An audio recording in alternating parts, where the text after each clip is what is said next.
그 가수공사 사장님께 여쭤보겠습니다. 네. 러시아 우크라이나 전쟁 이후 프랑스가 공격적으로 천연가스를 비축을 하고 있죠. 56개 원전 중에 절반이 가동이 중단되면서 그 겨울에 지금 에너지 공급난이 프랑스도 굉장히 위험해지고 있는 상황이라서 프랑스를 비롯해서 유럽 전체가 지금 그렇습니다. 그러면서 유가는 좀 떨어지더라도 가스 가격이 디커플링 되면서 급속하게 올라가고 있는데요. 그런데 슬라이드를 보시면 지금 국내 자료가 아니라 블룸버그 통신을 통해서 확인이 된 건데 우리나라가 대만보다 평균 1달러 비싸게 가스를 구매를 하고 있더라고요.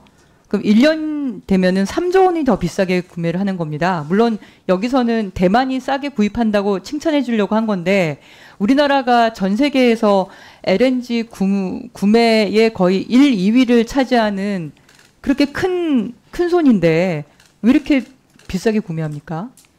경쟁이 도입이 안 돼서 그런 거 아닙니까? 윤석열 대통령 말 맞다나 독점 때문에 이렇게 효율적이지 못하게 비싸게 구매하는 거 아닌가요? 네, 그거보다는 가스공사가 최종적인 수급관리 책임을 지고 있습니다.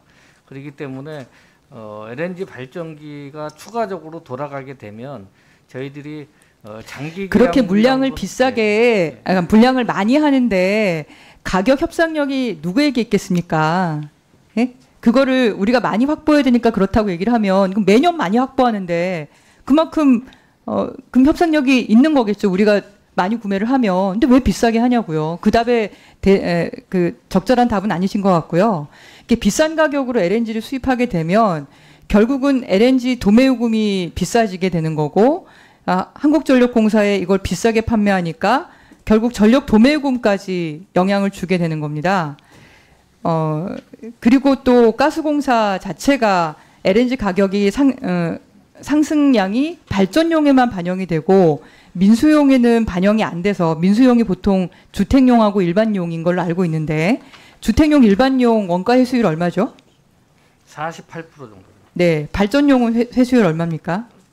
발전용은 거의 원가를 반영. 98%. 네. 그러니까 발전용은 비싸게 해서 전기요금이 올라가는 형태고 민간 도시가스용은 절반도 회수를 하지 않으면서 그래서 가스공사가 미수금이 올해 얼마죠? 상반기 기준으로는 5.4조 정도. 네. 그러면 동절기 지나면 얼마나 쌓일 것 같습니까? 저희들이 환율 1,400원에 MMBTU당 80불 가정하면 한 10조 정도. 10조. 네. 지금까지 이렇게 많은 미수금이, 이 미수금이라는 게 결국 정부가 보증을 해줬기 때문에 미수금으로 잡은 거고 사실상 회계 처리로 보면은 적자죠. 그러니까 한전 적자도 올해 말에 30조 얘기하고 있는데 유례 없이 지금 가스공사 적자도 원가를 반영하지 못하는 구조 때문에 결국 10조 이상, 12조, 13조 이게 올해만 갈 건지 내년에도 간다 그러면 20조, 30조 계속 올라갈 수밖에 없는 상황이잖아요. 그렇게 예측하고 있는 거죠. 원가 회수이 안 되면. 그러니까 요금 인상이 이루어지지 않으면 미수금 규모는 늘어나게 돼 있습니다. 그리고 또 한편으로는 경쟁적으로 싸게 도입하는 구조가 되지 않으면 또 비싸게 계속 구입하니까 그 부담도 생기는 거고요. 그거보다는요. 아까 제가 조금 보완 설명을 드리고 싶은데 저희가 한 지금 80% 정도는 장기 계약으로 싸게 들여오고 있습니다. 이따가 좀 말씀을 드릴 텐데 2008 책임 때문에 스팟 가격을 제가 시간이 없어서 다시 말씀을 좀 드리겠습니다. 이명박 정부 때 원료비 연동제 유보하면서 미수금이 얼마나 쌓였습니까? 그 당시에? 약 5.5조 정도. 네, 그럼 그 이후로 이렇게 많이 쌓인 게 처음이지 않습니까? 네, 그렇습니다. 네, 그러니까 시장의 가격 신호 제대로 보이지 않으면서 가스공사가 미수금을 10조 이상 20조 이렇게 떠안게 되면 그건 세금으로 보전할 건가요? 그렇지는 않고요. 그러면 어떻게 하실 겁니까? 이 미수금은 그 다음 해부터 정산 단가라는 형태로 회수를 하게 됩니다. 내년에 내년에도 똑같이 가스요금이 이렇게 비싸면 어떻게 하실 겁니까? 그렇기 때문에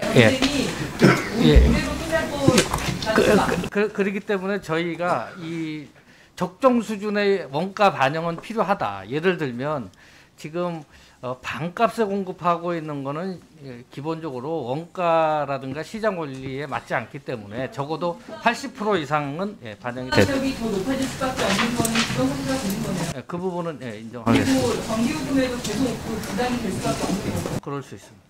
그래서 아까 말씀드린 대로 전기요금에 대한 부담을 줄이기 위해서는 S&P 상한제라든지 아니면은 지금 S&P로 예를 들면 기저 전원들이 많이 갖고 가는 것들이 있습니다. 그런 부분에 대해서는 횡재 이윤을 조금 줄여서 실질적으로 전기요금 인상 요인을 현실적으로 줄이는 것이 필요하다라는 것이 가성비. 그것은 전기요금의 부담을 넘기는 거죠. 여기서 원가를 해소하고 거기서 상한제를 하면 거기는 비싸게 가스를 사다가 그러면 싸게 팔라는 얘기인데 서로 폭탄 돌리기만 하고 있는 거예요. 넘기는 것이 아니고요. 지금은 S&P 시간이 끝나서 말씀드리는 건데요. 그러니까 그렇게 폭탄 돌리기 하는 게 아니라 말씀하신 것처럼 가격 시도를 분명히 줘야만 그래야만 단열 개선이라든가 아니면 이런 화석연료가 아닌 다른 재생을 쓰는 방법이라든가 그런 방법들을 강구하게 되지 않을까. 예, 그렇습니다. 문제가 아니고 예. 그러니까 가격기는 전환 문제에 대해서 논의를 하셔야 됩니다. 예. 그러니까 대표적으로 전일 같은 경우는 건축물 에너지 효율에 대해서 매년 19조 원씩 돈을 쓰고 있습니다. 그러니까 도대체 어떤 곳에 재정 투여를 할 건지 싸게 주고 나서 그거를 가스공 보수금을 세금으로 메꾸는 그런 방식은 정말 잘못된 방식이라고 생각합니다.